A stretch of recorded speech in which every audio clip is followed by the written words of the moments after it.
السلام عليكم ورحمة الله.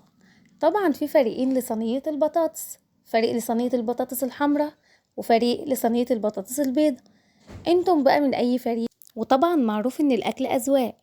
انا عن نفسي لو بطاطس باللحمة هاكلها حمراء، لو بالفراخ عمري ما هعملها غير بيضة زي ما انا عاملاها كده بالظبط. هنعملها مع بعض بكل حركاتها، بس قبل ما نبدأ الوصفة كالعادة هنجاوب على السؤال اللي فات.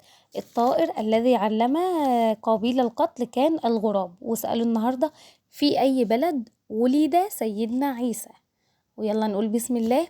هجيب بصلاية كبيرة أو 2 وسط وهبشرهم بشر ناعم كده، عايزاهم حلقات رفيعة.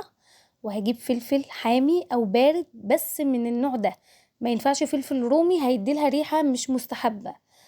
هقطعه قطع صغيرة جدا، حط عليهم معلقة من الملح، معلقة كبيرة من الفلفل، ومعلقة من ال7 بهارات. هي دي بس البهارات اللي انا هستخدمها، مش هتبل بزيادة عن كده. هعصر عليهم عصرة ليمونة وهفركهم كويس جدا لحد ما البصل ينزل ميته.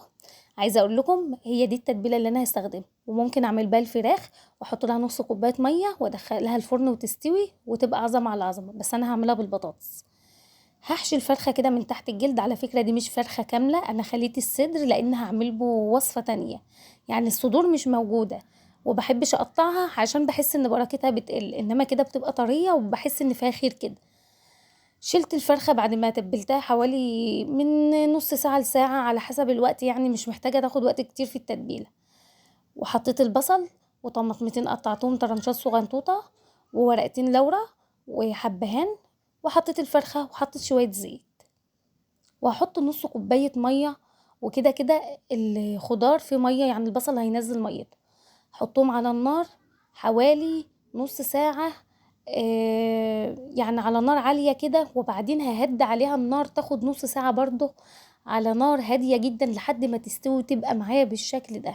ولو انتم وصلتم معايا لحد هنا ما تنسوش لايك وشير عشان الصفحة تكبر بيكم، ويا رب اكون حاجتي بتعجبكم، واكتبوا لي تعليقاتكم بتفرحني كتير.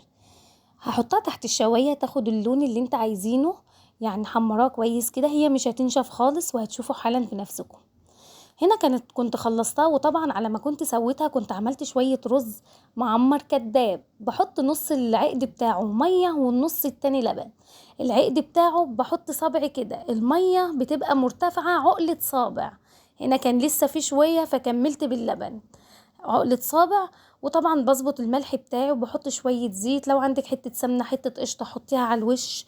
هحطه على نار عالية، ولما مش عالية قوي برضو علشان ما يشطش مني. يا دوبك بس يغلي كده ويتشرب، توطي عليه النار ربع ساعة وبألف هنا على قلب. وبكده اكون خلصت معاكم وصفتنا النهاردة. يا ريت بجد تقولوا لي رأيكم، لان انا ببقى